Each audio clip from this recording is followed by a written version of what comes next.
All right, we're going to talk a little about a new scalar model of physics. And here's the abstract, and I'll just read this for you because you probably can't read it from where you are. But this is really the heart of the matter. The quest of modern physics has been to develop a model which correctly describes the role and dynamics of the interactions by which nature works. In order for the model which describes these interactions to be robust, it must not only accommodate phenomena which are known to occur, but must also accommodate all rigorously documented phenomena. Predict phenomena which are as yet undiscovered, and allow for the inclusion of all rigorously observed, impeccably documented, carefully reported data derived from all valid sources. To be adequate, any universally applicable physical model must also accommodate the contemporaneous interaction between Descartes' physical stuff and what he referred to as spirit stuff with equal cogency and grace. The physical model, as we've inherited it, this legacy from Descartes, really cuts the universe in half. It arbitrarily separates anything that cannot be seen or measured directly as spirit stuff, which remained the sole and undisputed territory of the Catholic Church. At their request. Yes. At their request, as a deal they made, Yeah. because they were still suffering from the repercussions of Copernicus and Galileo at the time. And I mean, they were aware that the doctrinal discord between what they said was going on and what the science really demonstrated was going on was so indisputably clear that they couldn't argue about it. So they just decided to pick their own battlefield and claim all the unseen spirit stuff as the sole province of the church. And Descartes didn't disagree with that because he didn't think there was anything to it anyway. So he gave that up. Descartes and his gentlemen friends, wealthy landed royal gentry, who are the only ones who can afford to do this naturalist observation stuff in the first place. Everybody else is working for a living, trying to survive. Descartes and his rich buddies went out and did science. And that deal remains very much intact today. In fact, our legacy is so strongly embedded in the way our culture operates that anybody who pretends to be a serious credentialed scientist, who embarks on a journey intended to rigorously inspect, report, and validate on the unseen spirit stuff, the stuff of mind and consciousness and scalar interactions, non-local field effects, holographic coupling, all of those kinds of things, outside the mainstream of science, runs the risk of being stripped of their credentials and ostracized from the scientific community. There are some fundamental issues with the standard model, notwithstanding the not physical stuff, that are either flawed by concept or seriously misinformed, not fully eliminated. One of these is the notion of the Big Bang. The Big Bang is fundamentally a statement based on the cultural requirement that all things have a beginning and an end. Okay, this is cultural. And so science now says that there was a beginning point, and they call this beginning point the Big Bang. And the Big Bang theory, everybody knows all about this singularity 15.3 billion years ago, that, over a period of microseconds, everything in the universe that was going to be created was instantly created. And since then, there's nothing new in the universe, just exchanges of things from one form to the next. That's it. But there are some things about the Big Bang model that are fundamentally indefensible. You just can't explain them away without going to such extreme lengths by creating all kinds of special conditions and variables, even in the most rigorous mathematics, that you can't defend it. And one of the things we do in the Y-bias model is address the Big Bang. So what we do in this thing to say, look, here are some issues that can't be accommodated in the science of it. Non-local effects at a distance. We talked a little about that last night, about splitting a positron-electron pair, shooting it out through fiber optic and being able to change this one and have the other automatically, instantaneously alter to accommodate a zero-sum reintegration with zero time-lapsed at 60 kilometers. 10 to the 9 times faster than the speed of light, which is essentially an infinite difference, right? Can't accommodate that.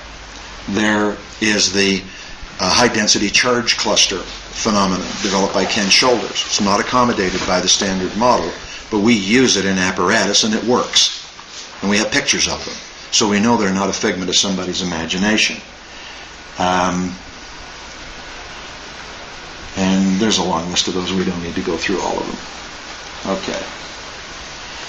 Many of the errors in the standard model have been the subject of remediation attempts. A lot of really smart people have worked very hard to fix the errors. One of those Brian's personally familiar with, and that is that back in the mid to late 90s, a team of 18 mathematicians and scientists got together with Tom Bearden, Myron Evans, Larry Crowell, Donnie Reed, a bunch of very, very competent, smart people, and they rewrote Maxwell's electrodynamic equations. Well, why the hell did they do that? Well, electrodynamic equations, 1854, constitute the basis of everything we do with electrodynamics.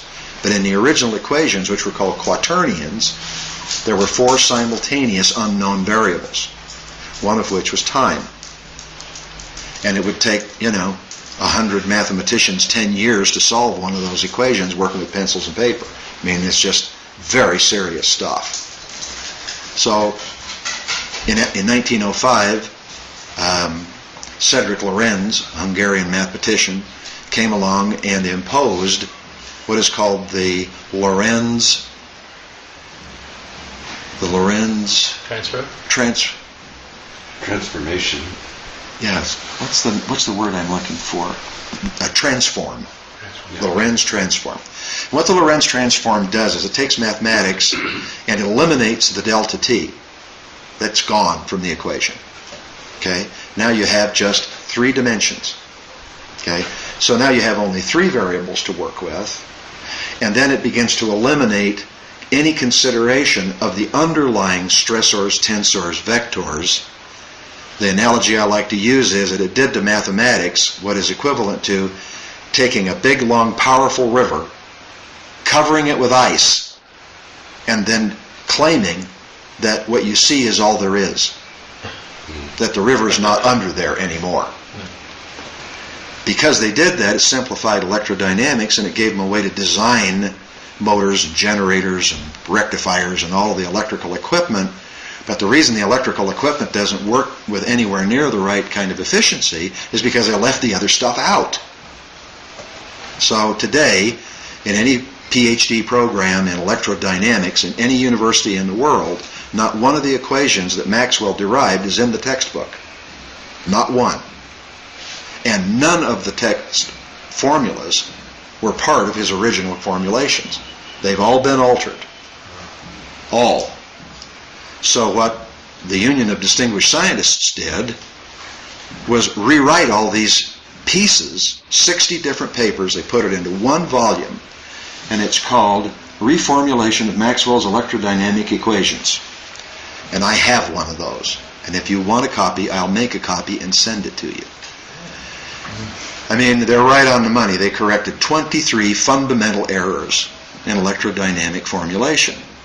In addition to that, Ruggero Santilli rewrote the laws of hadronic mechanics, what goes on with neutrons and protons and electrons and neutrinos and all 26 of the hadronic particles. He wrote a brand new model for that, and we use it. It works. It's wonderful. A guy named Mahmoud Melehi reformulated the laws of thermodynamics. And his reformulation of the laws of thermodynamics fundamentally alters how you talk about the second law of thermodynamics. the conservation of mass and energy. Fundamentally rewrites that rule. Because many of the technologies we're talking about are related to things that go on in electrodynamic equations that violate the way the second law of thermodynamics is written. It's wrong. Doesn't mean there isn't a conservation, but the way it's characterized is wrong. Okay? And then, in 2008, you wouldn't believe it, the United States Patent and Trademark Office issued a patent to Ted McGrath, a physics professor at the University of Miami. It's called Physical Quantum Model for the Atom. They issued a patent on the way he describes the quantum relationships and dynamics that operate in the atom. And he's right on the money. What you're going to see here is exactly what's in his patent. It was an unanticipated third-party validation of our model 3 years after we published. So we know we're right on the right track.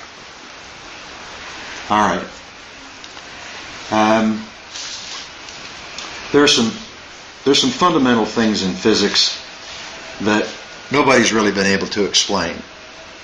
And we have to give credit to Tom Bearden for solving this specific problem. One of the issues that you deal with in the standard physical model is that definitions of attributes and properties are circular. For example, if you go to the physics dictionary and you look up mass, you will discover that according to physicists, mass is defined as an intrinsic property of matter. Nobody says where did the mass come from. It is presumed that in all matter, all mass is simply present by definition. So what it means is that science doesn't describe what is mass in terms of what the hell is it? Where did it come from? How does it come into being? How does it interact? What is it all about? What are the dynamics of mass? Science doesn't give you an answer because the standard model does not provide it. We do. A second kind of question you ask is, what is magnetism? Magnetism is a property of certain classes of materials in the periodic table. There are only 6 of them that are naturally occurring magnetic. We know a lot of things about magnetic fields, but we do not have a definition. What is magnetism? How is it derived? Where does it come from? Exactly what is it and how does it work? Standard model doesn't tell you.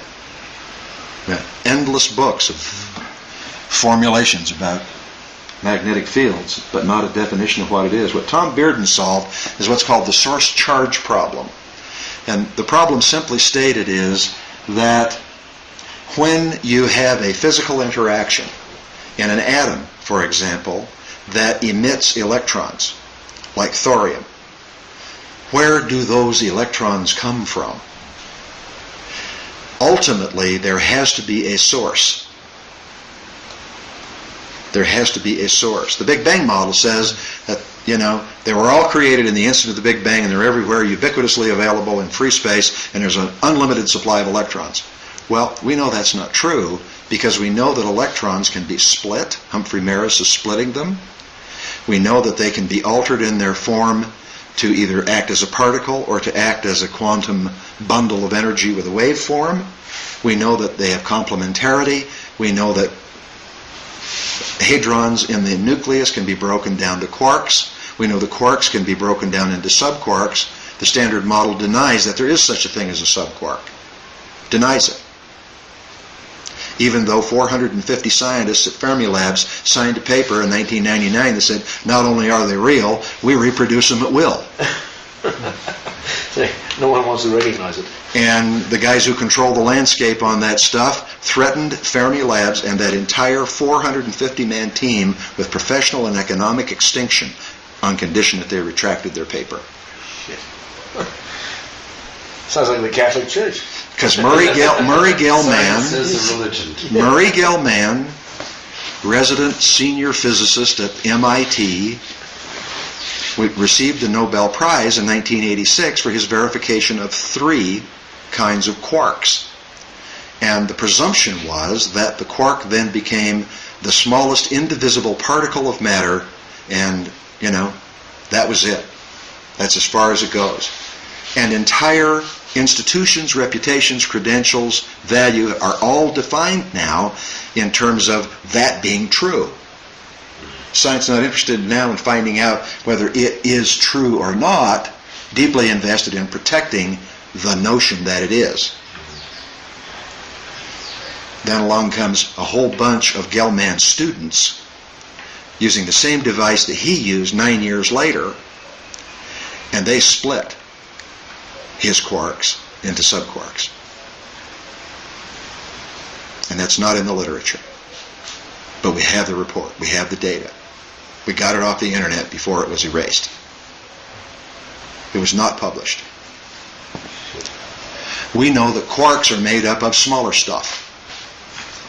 And we know where that smaller stuff comes. And that's what this model is about.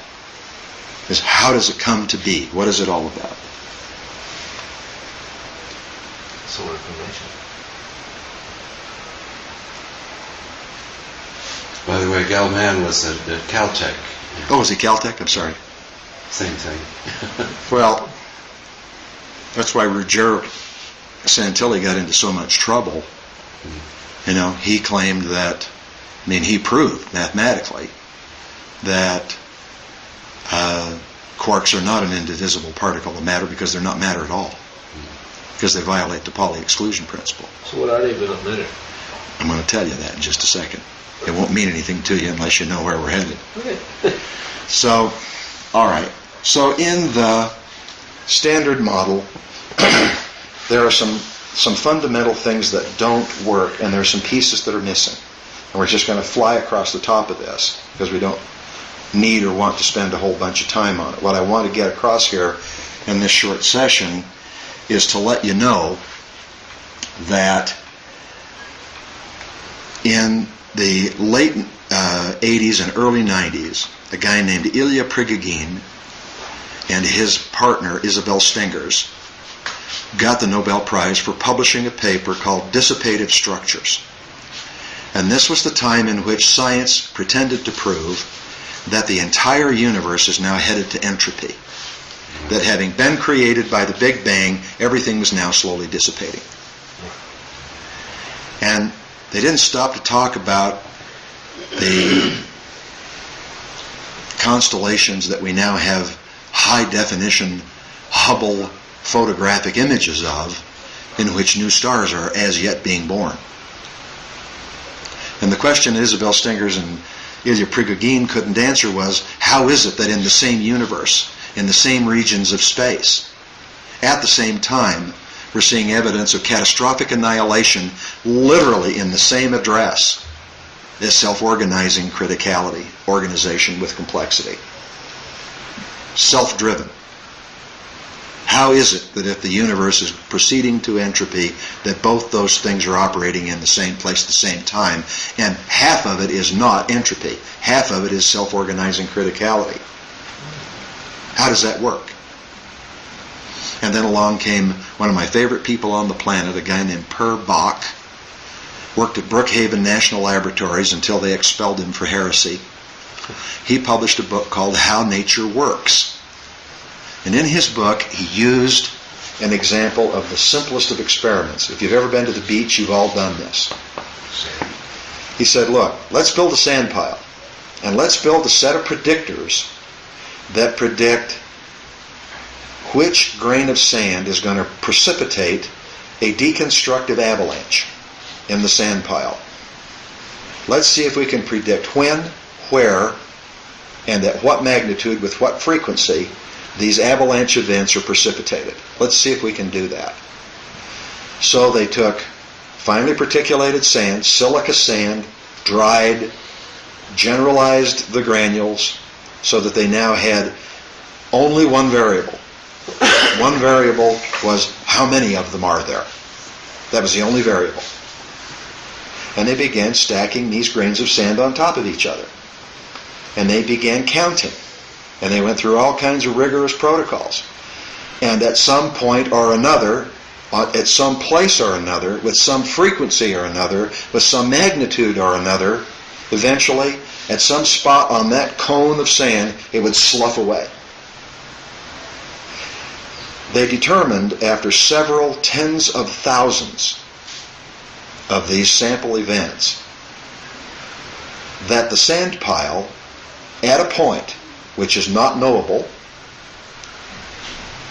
ceases to be a stack of individual granules and becomes an open, complex, self-organizing system that precipitates these critical events called avalanches, and that those avalanches respond to four basic rules. Four basic rules. Now these are really critical. In the science of this, we have an issue. And one of the issues is that the way science works by its methodology is it's like the 11 blind men and the elephant. And it really is, in a manner of speaking. And you got a bunch of very dedicated, hard-working, disciplined, really focused people with all kinds of tools and training and competence and rigor and discipline, and they take a piece of the elephant and they examine it and they examine it and they examine it, and they take what they know and they throw it on the wall, called published literature. Right? And then along comes guys like Brian O'Leary, and he sees all this stuff scattered on the wall, and he starts trying to figure out, how does all this crap fit together? You know, I mean, it's all part of the same science. How do these pieces fit? And he makes some horrifying discoveries. One of them is that few branches of science use the same language, so they don't communicate with each other. Much of the information they produce is contradictory because they're asking different questions. It's hard to sort out who's asking the right question or whether the questions they're asking are the same or similar, because the language they're using, the mathematics they're using, the context of the questions is different, deeply siloed. So there isn't much relationship between the information in one brand of science and any other discrete brand of science.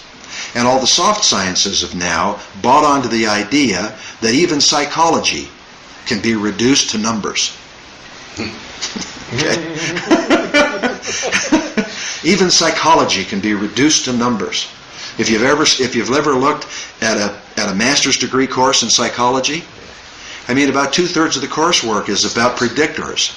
It's all about statistics and probability and predictors and, you know, catalog numbers of this and catalog numbers of that. I mean, it's insane.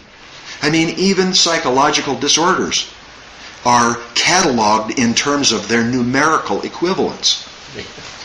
You know, it's called taking the unreasonable to insane lengths, right? So what you find out in the model of science is that science makes some assumptions. And here are the basic assumptions that science makes. One of them has to do with the speed of light. Science assumes that there are four underlying, a priori, local linear field effects that existed before the Big Bang. They have no idea how that happened, but these four field effects operated as mutually exclusive, distinct field effects that are theoretically mutually exclusive and therefore unrelated. That idea came around because the guys who developed these ideas didn't know each other. And they didn't talk to each other, and they operated in a vacuum with respect to each other. And by the time those things got formulated to a certain point, they became sacred. And the underlying assumptions were considered to be so indisputably true that they were no longer subject to question. I mean, that's the way that goes. So these assumptions are that before the Big Bang, there was gravitational field effects, there was electromagnetic, electrodynamic field effects, there was a strong nuclear force that binds the nucleus together in the atom, and there's a weak nuclear force that binds the electrons to the nucleus. And that's it. As far as science is concerned, those four fields are sacrosanct, mutually exclusive, a priori, and there are no others. There are no others. Well, okay, sometimes we see this non-local effect, but that's just a special condition. So Einstein now has a whole new section of his general called the special theory of relativity, which deals with some of this other stuff that doesn't fit in that nice little package pigeonhole. Well, When you know things about nonlinear field effects, about non-local field effects, when you take Gazan's experiment with electron-positron pairs, when you take Allen Aspect's theoretical construct put into motion where the decision of the observer exerts an effect on that which is being observed and it's measurable and quantifiable, when you go to Drexel University and a series of subjects are able to bend a laser beam without touching it, just by focusing their concentrated attention on it, and literally able to bend a laser beam, when guys like Brian O'Leary come along and bend spoons by thinking about it, this relationship between the non-local, non-linear, holographic nature of mind and consciousness coupling with physicality suddenly becomes utterly unexplainable, because it doesn't fit. Non-local, non-linear field effects are not accommodated by the standard model of physics, except in extreme and arbitrarily imposed conditions, very special conditions. One of the evidences of that is that we have no mathematical expressions to express true non-locality. We can actually produce holograms that are truly non-local, but the formulas they use don't describe the non-locality, they describe the software that's used to produce them. Okay? So we begin asking this question. If the gravitational field effect existed prior to the Big Bang, and everything after that is a product, is an effect of this prior condition, how is it that we can mitigate gravitational field effects? How does that work? If there's an underlying governing principle, how does its product exert sufficient effect to mitigate the source? How does that work? Well, it doesn't work. Something's not right here. All right. So that's kind of the underpinnings. Well, don't do that.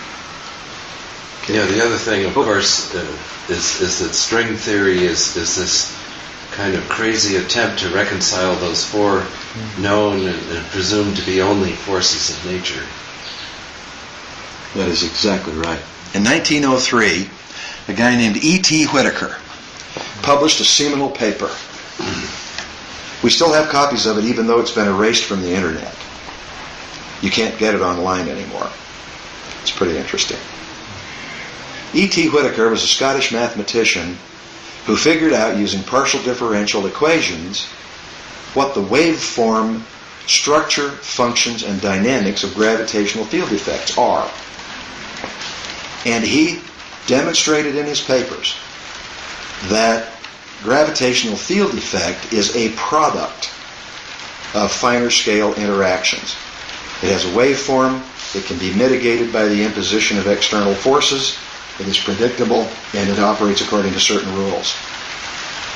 That paper created a firestorm in its day and was absolutely ignored because right behind it, within months, remember, this is not the time of the internet, it took sometimes 2-3 years for this stuff to get from one continent to the next. Right? Within months after Whittaker published his paper in Physics Review, Albert Einstein was awarded the Nobel Prize for Brownian movement. And general relativity became the order of the day, and E.T. Whittaker's information went right out the wall. It was absolutely ignored. It was absolutely correct, but it was ignored. It gives us the basis for considering what our model needs to look like.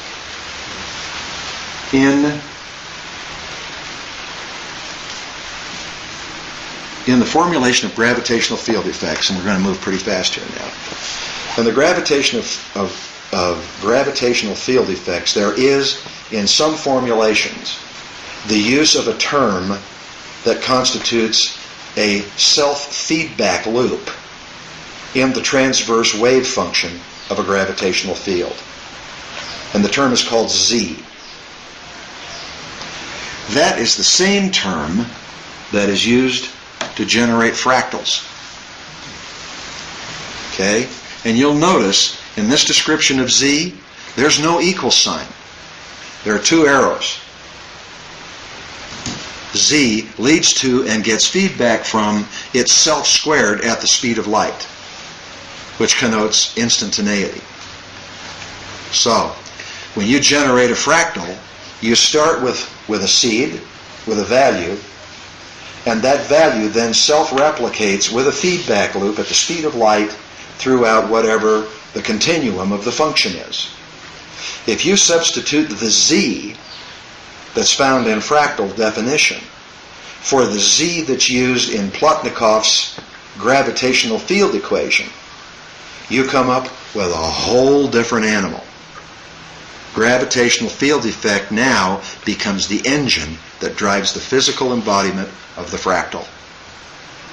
Fractals are the geometric, physical, historical record of holographic interactions. Do you get that? I mean, this is not anything you will hear anyplace else.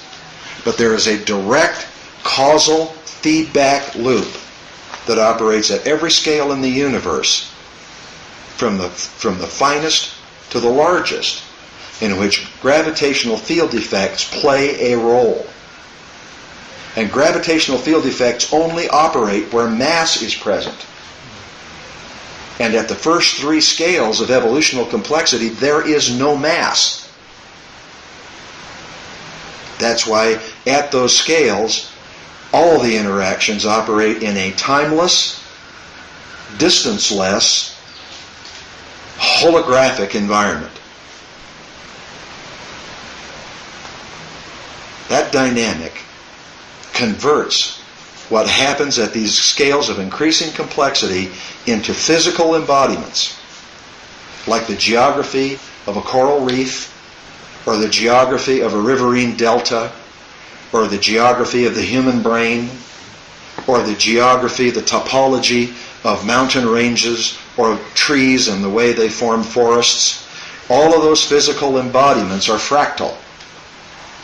Every single one of them in their natural state are fractal.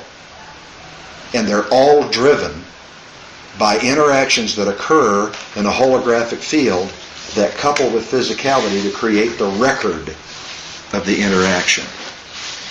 Fractals and holograms are the engine of creation. They're the engine.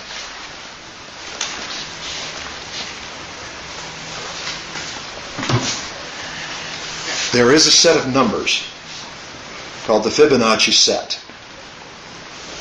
And the Fibonacci series of numbers works like this. It starts out with 0, plus itself is 0, plus the next integer is 1, 0 plus 1 is 1, 1 plus 1 is 2, 1 plus 2 is 3, 2 plus 3 is 5, 3 plus 5 is 8. If you plot these numbers, some very interesting things happen. The Fibonacci series is the only series in all of mathematics in which the inverse has the same proportions as the direct product. It's really interesting stuff. And Golden mean. it is the golden mean. And it is fractal. It is purely fractal at every scale. And when you plot it, look what you get. You get the nautilus. You get that favorite curvature. Now, if you take that curvature and you plot it this way, you're looking down either into the middle of Hurricane Katrina or an F5 tornado, or one of Schauberger's water spouts, or the way the water drains down your toilet. Okay? Galaxy? Or galaxies, or super galaxies. It has everything to do with the way things are formed and distributed. So you can see them in space. You can see them here in the M51 galaxy and billions of others. So what we then find when we start looking at these pieces is if we take some fundamental assumptions away from the standard model and start from scratch and reevaluate it, what do we discover? We discover that there is at the core of all things, at below the finest scale, which is called the Planck constant. The Planck constant is either 10 to the minus 33 centimeters or 10 to the minus 33 seconds. That's a dot followed by 33 zeros. It's really, really small. So you begin asking yourself the question, is there anything finer? And lo and behold, there is. And we call it the physical vacuum. The physical vacuum has been scientifically validated, and the way we know that there is such a thing is that a guy in 1948, Cedric Casimir, did a mathematical formulation which was then physically, experimentally verified 4 years later. The Casimir principle says this. It says that if I have a plate of any material and it is perfectly polished at the surface, if I take a sphere of any other material and I begin to move that sphere in closer and closer proximity to the flat surface of the metal plate, there is a point in time at which, when the space becomes close enough, because of the dielectric constant differentials in the materials, electrons will exchange from one to the other. That can only happen when there's nothing else in between. Now we know today that, for example, if you take two pieces of marble and you polish them to 500 thousandths of an inch tolerance, and we can do that on demand, there are lots of people can do it now. You put those two pieces of marble together, you can't get them apart. You can't even slide them. Because the only thing that exists in that space between them at that fineness is the vacuum of the space that has the wavelengths of electrons and smaller particles. Everything else presses from the outside, from all directions. At above that tolerance, any less fine tolerance, you can move them apart. If you polish them to a millionth of an inch tolerance, the outer shells of the electron shells of the atoms in the surface actually begin to overlap at a millionth of an inch separation. If I cover those films, those pieces with a thin film, so that there is zero overlap, and I take that down to a billionth of a meter tolerance, the materials actually begin to migrate into each other. They actually begin to migrate, so that the atoms and the molecules in the crystalline lattice are no longer able to recognize which material they belong to. There is a physical vacuum, and this physical vacuum is a timeless, dimensionless field of undifferentiated potential. It's pure, unadulterated potential. Richard Feynman talked about it in his writings. He even calculated it. Our challenge then is to say, what do we know about stuff? If we start at the center, what do we know about stuff that tells us how nature works in a way that informs how we use it to do what we want to do? So what we've done then is two things in this model, with this background. We've been able to identify the 10 scales of organizational complexity that operate in the universe and describe at which point in those scales certain phenomena begin to occur and how they come together. And the mathematics that describes how this is done and how it works was just published in Hawaii in October. They reformulated all of the general theory of relativity and came up with the equations that describe these interactions. We had no idea they were doing that, but they're now available to us, and we're going to go pay them a visit. So we have a patented model of the atom, we have a new model of interactions, and we now have physical validation that the principles work, and we now have the mathematical formulations say absolutely right. It took 5 years for all that to happen after it was published. So here's how it goes. From the physical vacuum, you then proceed to an event in potential, which we've referred to as a virtual ensemble. It creates one kind of potential that somehow comes into relationship with another kind of potential and hooks up, however briefly. In that realm, there's no such thing as time, because time is an arbitrary event denominator. It's a discriminator. It doesn't exist in that realm. There is no time. It's holographic.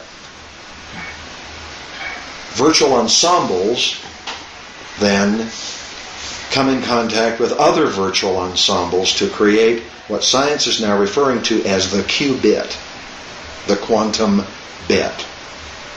The guys at Fermi Labs referred to it as the subquark. And they identified two specific kinds of subquarks, each of which possessed variables on three different sets of properties. Those subquarks then come into combination and they form 6 different kinds of quarks with 6 different sets of behaviors and 6 additional sets of what they call colors. Virtually everything in the universe except the most exotic theoretical particles are comprised of just 3 different kinds of quarks in different combinations.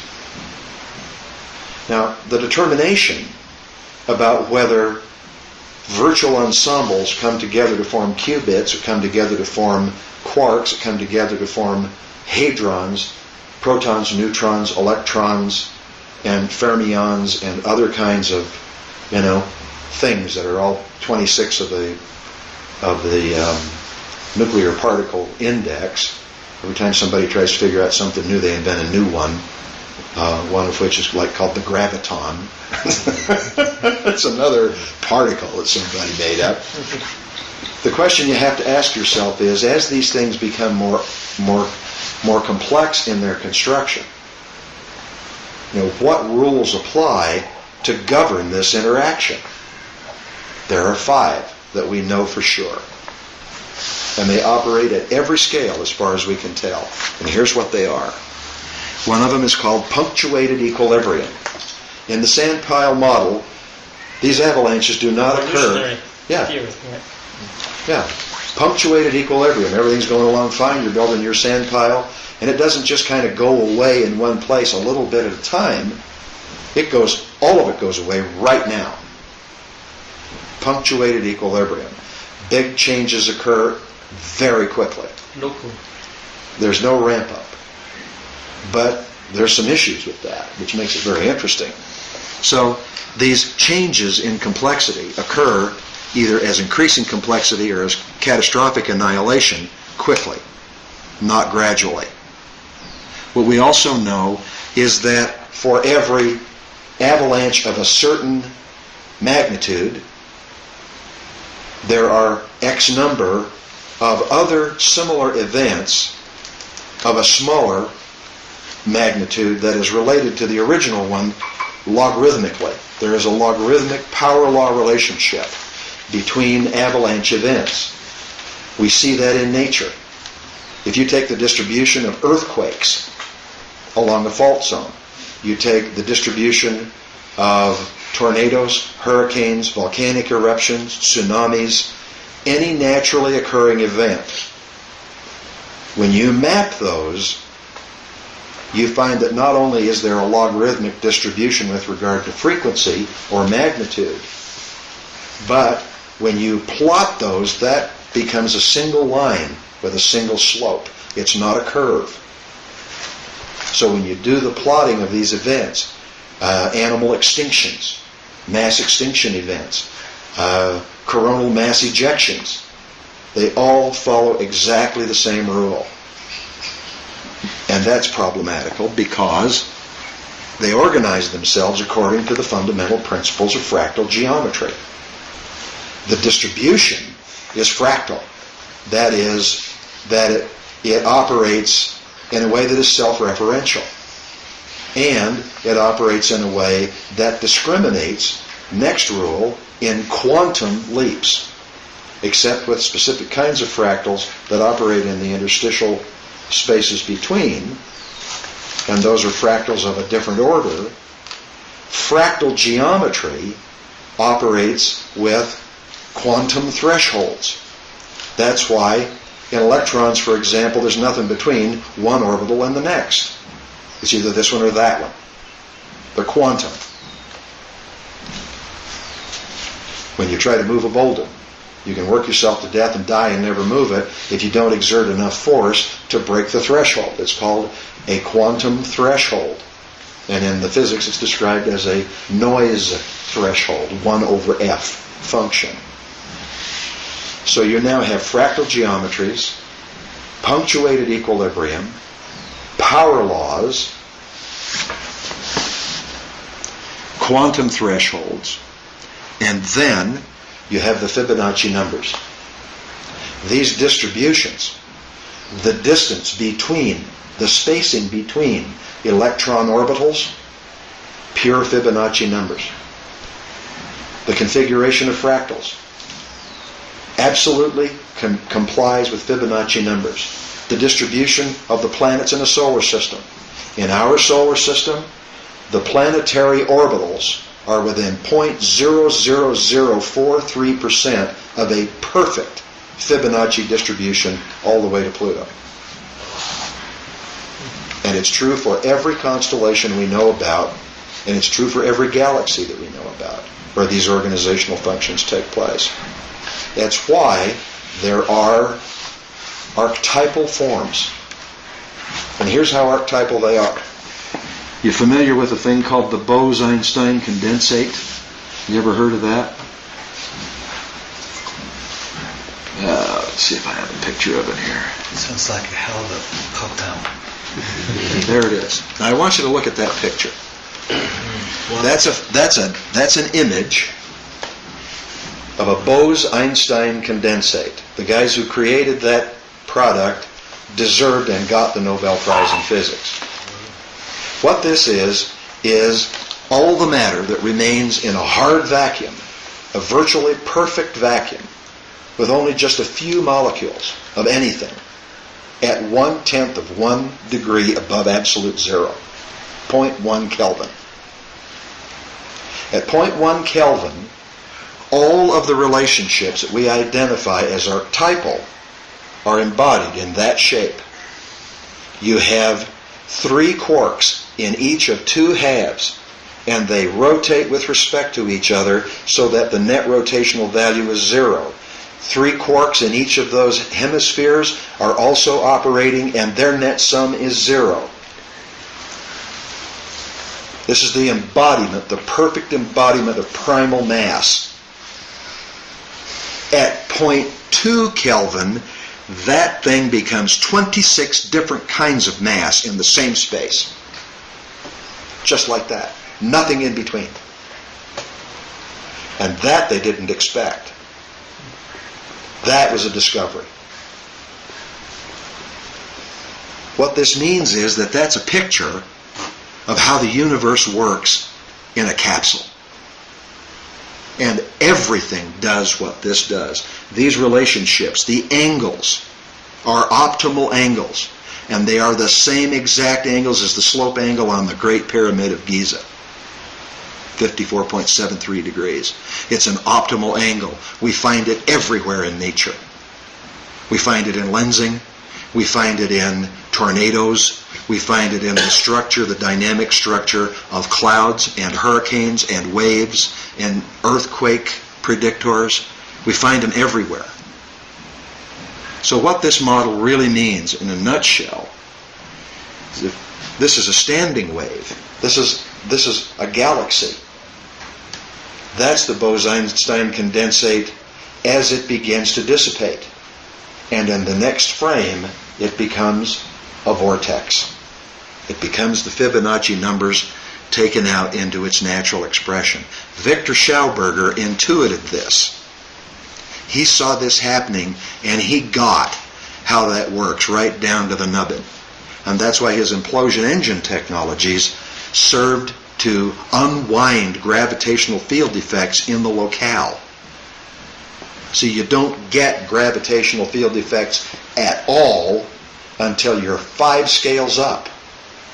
Because the first time you see mass, true mass, that is the product of underlying interactions, is in the 26 hadrons that make up the nuclear particles. Below that scale, there is no gravitational field effect. None. What that tells us is that mass is a product. And the key point of the whole thing is that if you read through Seeing Past the Edge, the very first statement in the very first paragraph says everything is information. Absolutely everything. How that information is organized is what creates the universe we live in. It's just information. So if we know that, and we know how all this hangs together, then when we're trying to figure out how to do a technological integration, we're trying to design a device that has a specific form and function and purpose. When we understand these dynamics, then we can build our apparatus to take advantage of what we know. And we don't get caught up in a lot of nonsense.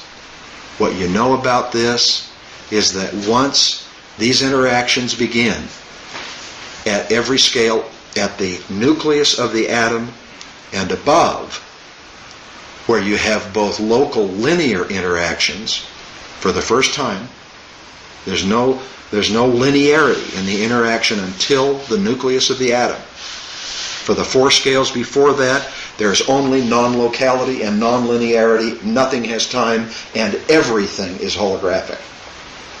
Everywhere. From the inside out. And remember, this is not a static process. This is happening all the time. In every instant, everywhere, all the time. The virtual ensembles are arising from and disaggregating back into the physical vacuum. At the center of everything, they're doing that in a cycle. And the qubits, therefore, are connected to that cycle. And the quarks are connected to that cycle.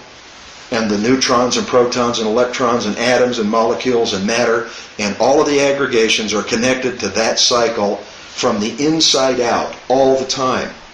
That's the local linear part of the progression.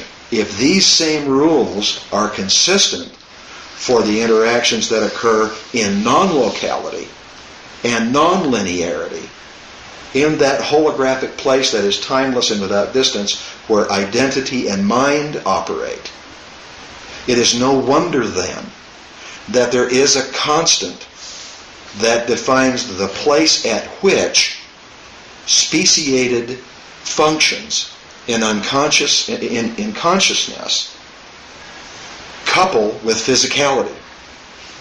That's no mystery anymore, because they both derive from exactly the same source in exactly the same way by precisely the same rules. They are organized together and inextricably connected at the core. At the core. That is why, when you figure out how to connect your consciousness in a way that couples with physical matter, you can alter the matter. In fact, if the Vedantas are correct, you cannot observe matter without exerting. You cannot observe it without exerting an effect on it. And we have the hard experimental evidence that proves that's true. In fact, John Archibald Wheeler, none other, formulated an experiment which he showed means he measured photons originating from galaxies 15 billion light years away. And he set up an apparatus to determine whether they came straight from the source or whether they were curvilinear and lensed by the field effects that are found in the universe. So he measured for nonlinearity, and he got that result. And just as a matter of interest, he changed the experiment and measured for linearity, and he got that result. And then he did the same thing that Alan Aspect did with electrons in a double-slit experiment. He set it up so that it would operate in both modes, and the only thing that changed was his choice from the same source. And when he decided to measure for linearity, it was linearity. When he decided to measure for circularity, that's the result he got. So something interesting is happening here. Either the human mind, in its function, is coupling with that source 15 billion years ago to alter the course of the photon in a way that is without time and distance. Because the same photon from the same source can't operate in both modes at the same time. At least not according to what we know. So it works at all scales. It works at all scales. So when we talk about doing technologies, when we talk about building devices, we talk about doing our science, that's one of the pieces of the equation. What we now know is that it's evident everywhere in nature, from qubits right on up to the, let me get these images here for you, right on up through the largest, grandest scale of organization of all, which is the universe, which is truly infinite, which has no end, it has no center, it has no bounds, it didn't have a beginning and it'll never end. That's just the way it is. Get used to it. So we now have pictures of things that happen at these different scales.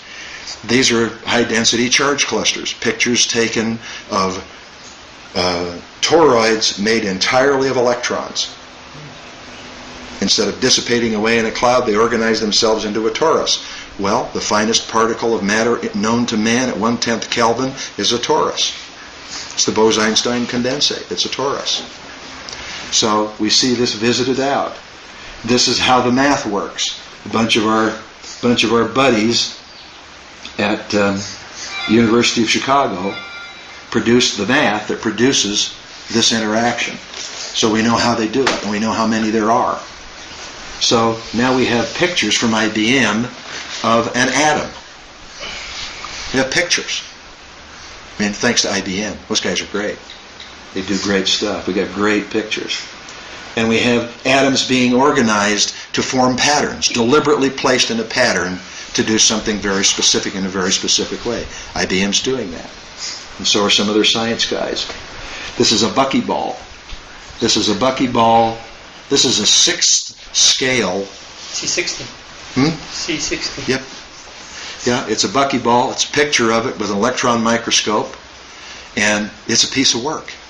Now, this technology, the use of these nanotechnologies to make carbon nanotubes, is going to change the way the world works from the bottom up. It's going to change copper wires, it's going to change communications, it's going to change batteries, it's going to change energy delivery and storage, it's going to change everything. It's going to change medicine. It's already changing medicine. So that's where the universe is today, and all of this stuff, all of these vortices, smoke rings, that smoke ring is 200 meters in diameter. They got a whole bunch of pictures of them coming out of a volcano. You know, it's an archetypal form. And so, here's a very interesting thing. This is just incidental, and I'll quit. There's a term called a follico-soliton. It's a standing wave in the form of a vortex. And what it demonstrates is that all vortices are connected by local linear and non-local nonlinear effects in the real world in a way you can do yourself. Here's how you do it. Go stand in the shallow end of a swimming pool. Wait till the surface of the water smooths back out. Take a frisbee or a pot lid with a handle. Put it down on the water and spin it and then remove it. After a few tries, you'll create a vortex. And that vortex will self-perpetuate. It will self-organize. It'll go right down into a little Victor Schauberger vortex down to the bottom. And then very shortly thereafter, in the surface of the pool, you will see its complementary half emerge.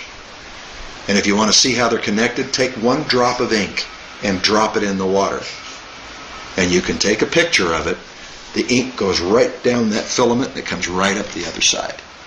You can do that all by yourself.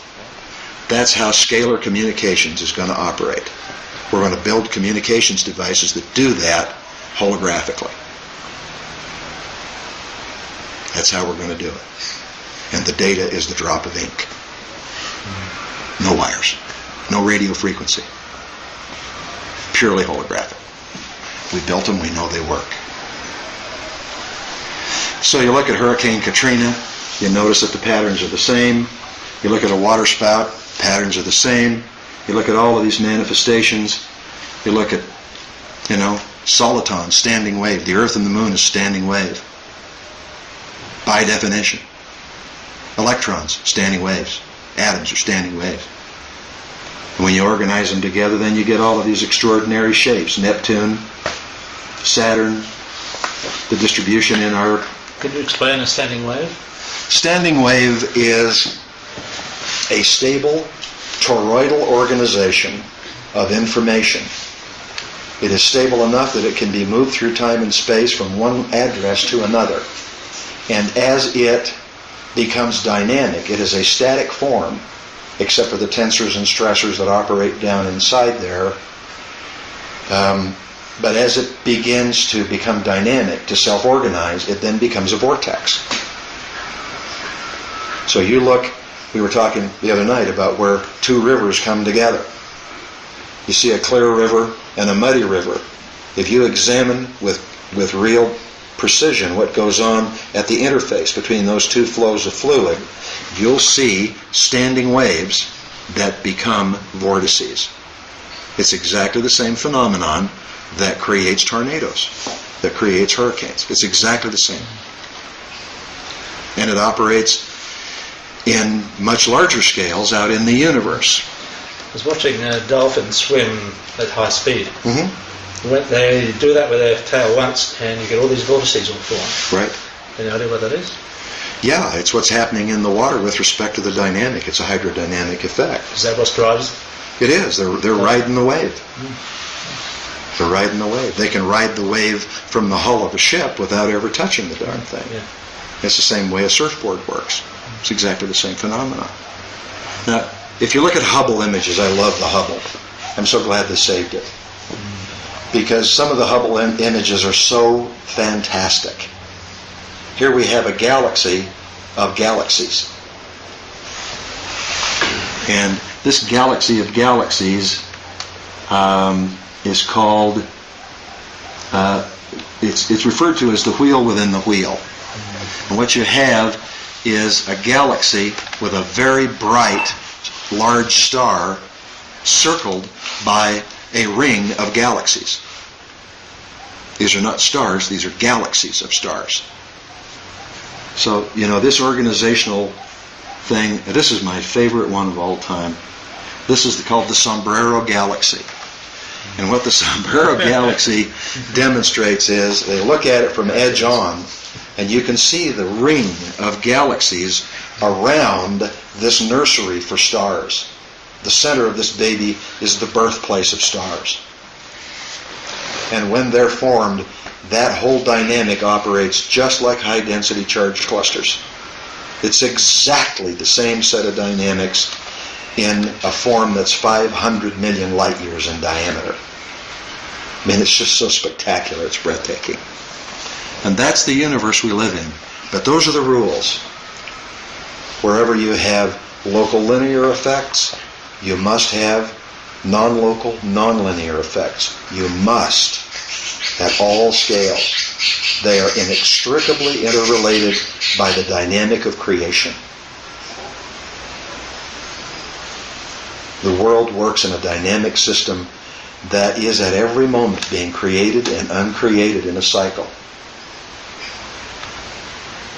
Every instant, everywhere, being created and uncreated in an endless cycle. Any idea what frequency that is? It varies depending on the scale of organization, and it varies in terms of where you're looking at. But it operates. We think our calculations tell us that it operates at the opposite end of the Planck constant. That the wavelength is 10 to the minus 33 centimeters. Which means that it's operating at 10 to the 33 cycles per second, which is mighty damn fast. It's as close to infinity as you get. After 33 zeros, you don't care. So you see, now you look at science with a different pair of eyes. Light is not the upper limit to the velocity of data transport. Never was, but the construct is wrong. And gravity is not an underlying field effect, it's a product. Therefore, it can be mitigated. And the same is true with every other a priori field effect. And you can create a unified model that describes how locality and non-locality and linearity and non-linearity are related in a single set of field effects that are the result of self-organizing criticality. That's what this model tells you, that they are fundamentally related by form and function at every scale. And they're absolutely dynamic. So now, our job is to say, based on this information, when we talk about our technologies, what is our frame of reference with respect to evaluating and testing and designing our systems, our devices, our protocols? See, we know things now because of this information that's not generally available. For example, in the electrodynamic reformulation, one of the things we learn by reconstituting part of the quaternion is that Einstein was absolutely right about one thing. Before he died, he explained the importance of magnetic potential in scalar interactions. The magnetic potential is everything, he said. Physicists don't want to hear that because it undoes everything else they're trying to talk about. There is a point in the continuum at a fine enough scale where electrons travel at a finite upper limit. In the time it takes an electron to go 1 centimeter, a photon will go 11 meters. Okay? In the physical world, that's a big difference. So electrons have this finite velocity in a vacuum. Well, that velocity is always headed toward a magnetic potential. The charge always leads the ion. This magnetic potential always leads the physical element, the electron. The gap is at 5 nanometers, 5 nanoseconds. That's the gap. If we can do switching in electronic devices at 5 nanoseconds, we can perform work across the charge barrier without any amperage, 0. Tesla knew that. This says why. So if we have switching in our ultra-high-speed switching systems, if we've got superconductive, room temperature conductive materials, and we can conduct that charge barrier in a way that follows the potential at a fine enough scale, we never have to put an electron in there. We can perform work across the charge barrier with no electrons. It's all about the switching. So when we're design engineering motors and generators, instead of being at 60 cycles a second, we need to be at 6 nanoseconds duration. That's where we need to be. Because at that place, there's almost no electrons required to drive the work function. Because the magnetic potential always leads the charge, always. See, nobody in any physics class in America knows that. It's not taught. But we know it's true. And the closer you get to it, the amount of electrons that you need follows a parabolic curve. It's exponential. It's not linear. It doesn't go like that, it goes like that. So the closer you get, you really have an exponential advantage. But can we switch that fast? Of course. Yeah. We've got photonic laser switchers now that go to femtoseconds. So we can switch very fast. But the other issue, of course, is conductivity. Conductivity is associated with resistance. When we know what we know about this model, then we have some basis for creating a strategy that creates superconductivity, where there's zero resistance, there's zero capacitance, no electron buildup, no traffic jams, no need for stoplights. The magnetic potential leads to charge without resistance. Oh, baby. Now we have a conversation. Because if you've got that going on, you're now able to operate at the fourth scale. You're not at the fifth scale anymore. You're at the fourth scale. Because you've taken the delta T out of the charge barrier. There's no time. Superconductive means there's no time lapse between the exerting of the magnetic potential and the performing of the work function. Right? So, oh man. Well, what if we had a material that has no hysteresis? So when you drive the magnetic potential across the material, there is no loss to heat because there's no resistance. What if we could make all of our motors and generators out of a material that has zero hysteresis and superconductivity in its windings? How much amperage would we need to drive that? Zero. You can drive the voltage without amperage. That's what Tesla was doing. In 1905, he was doing that. Using all those primitive materials and technologies, he still did it and made it work. How he did it is right there. That's how he did it. Because he understood those principles. Well, we've got the technologies now. We've got the materials. We've got Vitroperm, electromagnetic material, that is demonstrated to have saturation ceiling of 18,000 Gauss. 18,000 Tesla. 18,000. In hell, our magnets are only 2.5 Tesla. We can't stand there and hold them. This is wonderful stuff. It never gets hot no matter how much amperage you drive through it at any voltage. It does not get hot. And we can buy it in any shape or form we want. We just order it. And what is it? It's called Vitroperm. It's manufactured in Germany at a place called Vakuumschmelz in Hanau. And our scientist Ed Price has been there. Is it ceramic? It is not ceramic. It's a metal foil. Nissan Heavy Industries manufactured it and didn't know what the hell they had, so they sold it for almost nothing. And the guys in Germany bought it and weren't sure what to do with it because they didn't know quite what it was supposed to be used for. And our guy Ed Price told them, "Do you realize what you have?" And they said, "No." He said, "Watch this."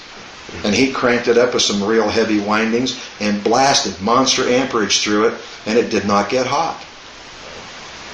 Oh my God. They still don't get it, but they're catching on. And they tried to hire him away from everybody, and he said, "No, I don't want to live in Hanau, Germany." But we have access to the people, and we have access to the technology, and it is absolutely dead real. Absolutely dead real. So we're at the cusp in terms of the technology, the materials technology, and the science. We're at the cusp of being able to conceptually design systems and devices and applications and integrations that were absolutely never possible before. They were never possible theoretically. One, because the standard model prohibited it, and two, because nobody knew even how to think about that stuff. Well, we're not in that box anymore. We're not Kansas anymore, baby. It's a whole new ballgame. And it's on us now to figure out how to optimize the value of what we know so we can begin to drive these agendas. That's why the priorities we set in the next couple of days and the strategies we adopt are so extraordinarily important. Because we got a whole new toolkit that never existed before. So, Dave, can I ask you this? I mean, I know that the science and the military and everything are doing all kinds of secret little things here and there and everywhere. But they don't understand this? They do not. Wow. I know they're looking at it because I get some email from a guy at Boeing who's their chief design engineer. And I'm happy to correspond with him. I'm happy to correspond with him because the way he asks his questions really tells me a lot more than he thinks it does. So it's kind of a game. And do you tell him about the weather? No. what an incredible amount of, I mean, this knowledge, whoever holds this knowledge has got such an incredible advantage over the current system. It's hard to get it into the Strategically. game. I mean, we published this 5 years ago, Jerry. It's been on the internet for 5 years. No one wants to look at it though. Well, they do want to look at it. Today, if you Google Y-bias, you'll get 38,000 hits. That's how many websites are now referring to the Y-bias model out there on the internet. And all the time, we get these very interesting third-party validations from totally unexpected sources that tell us how right we are. And that's the fun of it. But the implications of it go well beyond just a theoretical model. So we're doing physical things with the information now that just simply couldn't be done before. But look, that sort of knowledge and technology in the hands of someone who wants to do something good gives you an incredible strategic advantage Of course it over does. everybody else. That's why I want to make sure you guys know this before we go any further. Wow. Because you now have access to the information. The next project we're going to do with this, we're going to write the book so everybody can understand what Y-bias means. So they can really get what it means and understand its implications. I must admit, reading that part of that, I haven't read the whole book. It's hard reading. Kind of gave me a headache. It's Yeah. hard reading. Yeah. Because the issue there is that we don't have mathematical formulas that talk about a lot of this, and we try to use words that are, not so semantically loaded that they become so indistinct that they don't have any real information. It's hard to use semantic language to talk about this stuff. I mean, Where does the term Y-bias come from? it is a fabrication that connotes the interaction of one aggregation of information in whatever form with another aggregation of information in some other form. One of them flows along an x-axis, one of them flows along a y-axis, and the angularity of their interaction is dispositive. What we discover is that when particles, photons, information packets intersect, interact, collide at a certain angle, the likelihood that they will breach that threshold and become self-organized into a higher state of complexity is much higher than if they intersect at a nominal angle. The angularity function of interaction is as important as any of the other components. And that's why, for example, in Japan, there's a guy named Minato who designed a permanent magnet DC motor that produces the same shaft torque as a conventional motor at 1/10 the consumption of amperage. And the way he did that was by taking his permanent magnets away from the typical perpendicular E field, B field intersection and angled it 54 degrees to 22 degrees. And that angularity optimizes the interaction between the fields and eliminates cogging in the motor. And now Toyota's using those motors in all of their heating, ventilating, and air conditioning systems in their automobiles. Because they only consume Is it a 1/10 DC as motor much or power. is it- It's a DC motor. DC, yeah. Yep. Yeah, he's a cello player. Brushless or brushes? It has brushes. They're working on a brushless option. But it's a fabulous technology. I mean, imagine being able to build an electric automobile that instead of needing 50 kilowatts of power to drive a 2,000-pound chassis at highway speeds, it only needs 5 kilowatts. Why, hell, if I can't produce 5 kilowatts out of sunshine and road heat, I should be out of the business. You know what I'm saying? And that design is a breakthrough. Look what it does to the way you design engineer a generator. If it does that with consumption, it must do the same thing with production. It must. It has to. It doesn't get to vote about it. But he hasn't done that yet, but he owns all the rights. As far as we know, nobody's been issued a patent that uses that technology to build a generator. Doesn't mean somebody hadn't applied for it. He probably has. But we understand the principle, and if we have access to things like superconductive materials and Victroperm core and other kinds of techniques and materials, no reason on the planet why we can't build, design, and manifest our own. Incidentally, the superconductors I'm talking about are thermal superconductors, which it's not electrical, but Well, we have some room temperature electrical superconductors. And the reason we know that why they work is because we understand what happens when you distort the field. Create a Meissner field by distorting the shape of the nucleus with an outside force. That distorts the shape of the orbitals. And it also causes the molecules, the atoms in the crystalline lattice to line up in a linear way so that the inductive field that operates across there is zero resistance. And to do that, now they've got a material that they've been working on at MIT. Those guys have all kinds of money and nothing to do. A bunch of guys took a special kind of material, they exerted 230,000 atmospheres of pressure in a compressor and mashed the surface of it, and it remains superconductive at room temperature. so long as it's under pressure. No, after. It permanently alters the electrodynamic configuration of the atoms in the surface of the material. Oh baby, oh baby. Here we go. Because now we know what... See, I can't afford to do that on my own, but I've got the paper.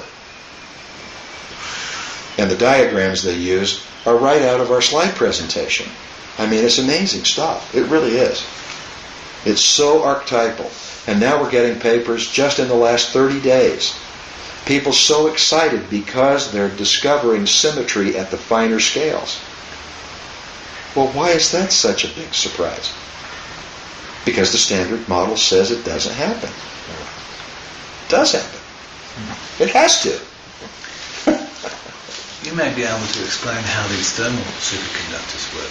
Well, we'll sure take a look at it. Yeah, I've got all the patents with me. I'd love to have the conversation because that's also a very important element. Well, they claim that they can get heat to up until the advent of this technology, the fastest conductor was silver.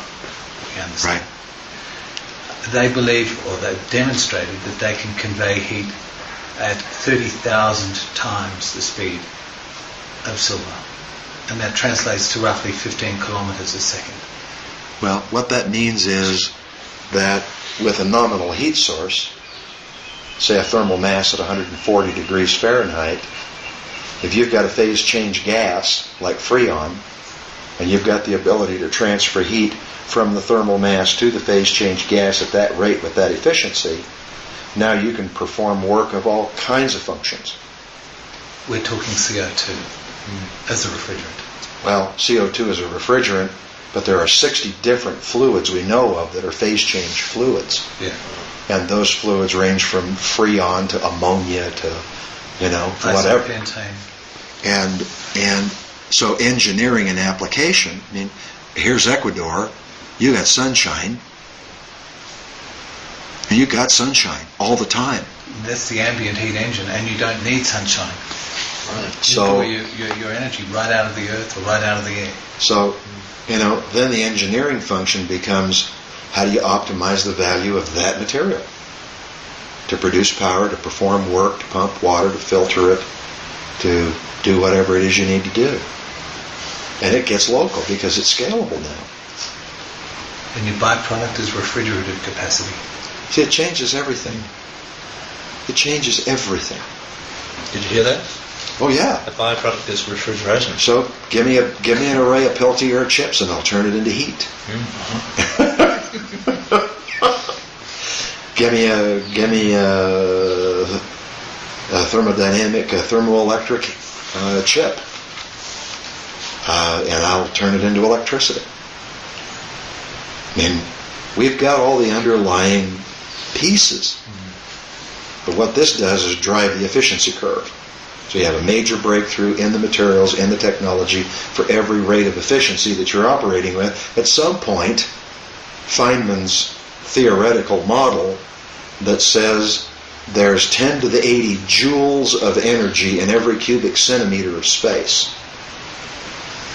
That's the potential that's driven by the physical vacuum to form the physical world and maintain it and sustain it. 10 to the 80th joules. That's 10 to the 47 joules more than all the power produced by the sun and its life expectancy in every cubic centimeter. Now, one thing I want to disabuse you of before I finish is this notion about 0 point. Okay?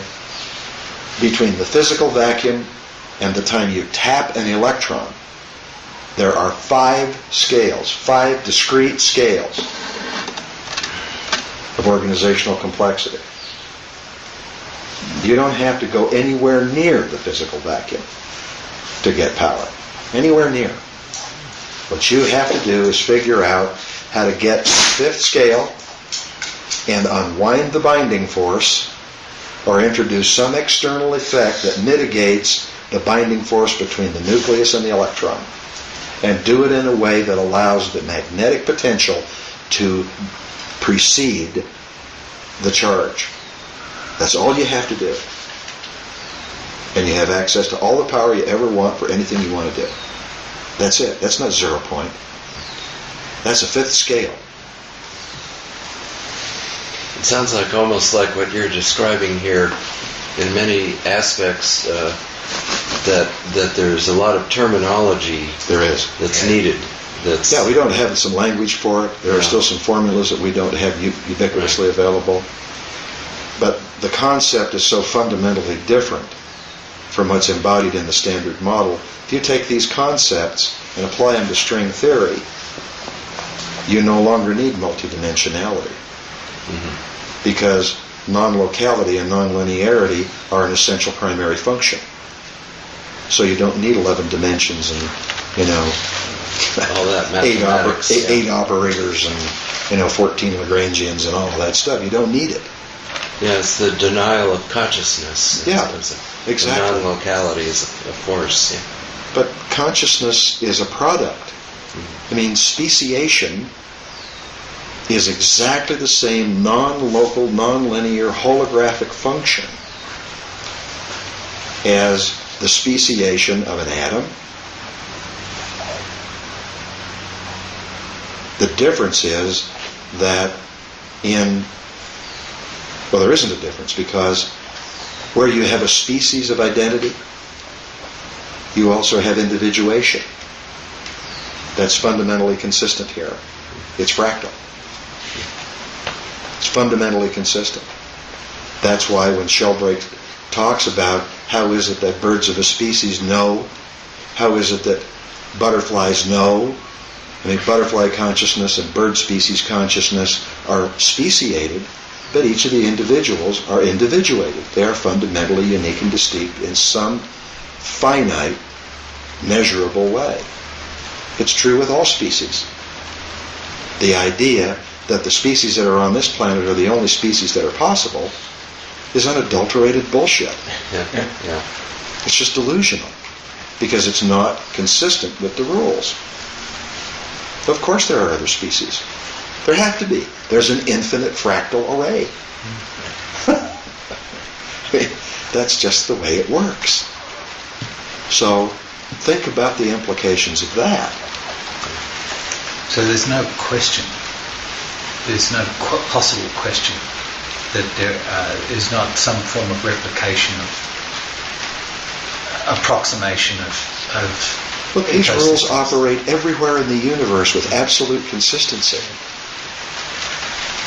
They're not different in Orion because it's out there. It is out there the way it is because it's the same as what is here. And as soon as the astrophysicists figure that out, there's going to be a real revolution. Yeah. But they own all their special conditions. They own all their special rules. We kind of hit around at it, or we did, the anthropic principle, for example. Well, there are people think, and they're very smart people. And that's why there are so many dissident scientists now, bailing out. Right. mean, they literally are bailing out of conventional physics and science and gravitating to these conversations like this all over the planet, online, with groups like the Natural Philosophy Alliance and, the International Tesla Society. I mean, there's hundreds of them out there now. And it's impossible to keep up with them because they keep popping up. Much of it comes from Australia. I mean, there's just a wonderful wellspring of this extraordinary, innovative manifestation that comes out of Australia. It's popping up everywhere. We see it all the time. And it's impossible to keep up with it. So that's why bias. That's why bias. That's the model. I don't expect you to remember any of that stuff, except just remember that it operates from the inside out, not from the outside in. I'm so pleased you didn't have any mathematical formulas. I got a bunch of mathematical I'm pleased you formulas. didn't talk about it because they confuse me more. Well, I didn't talk about them because I don't want to confuse you. They don't mean anything, it just piss you off. So, Do you have any analogies that we can use to explain some of those phenomena? oh sure, talk about specifics. I think that like that river and ice analogy is a really good one, and as soon as you get that, you get what you're saying. Well, that's in Seeing Past the Edge. It's in there. Yeah. It's in there. And I didn't think that up. I mean, I stole that from somebody else. That's a great metaphor.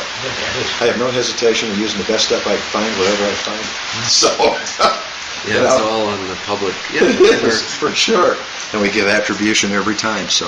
Ownership is an illusion anyway. Well, it's not one of my issues. I don't own it. See, this is the product of about 25 years of really concentrated work on my part, but I'm standing on the shoulders of at least 1,500 other people whose work I quoted, and probably 15,000 other people whose work I didn't quote. Yeah.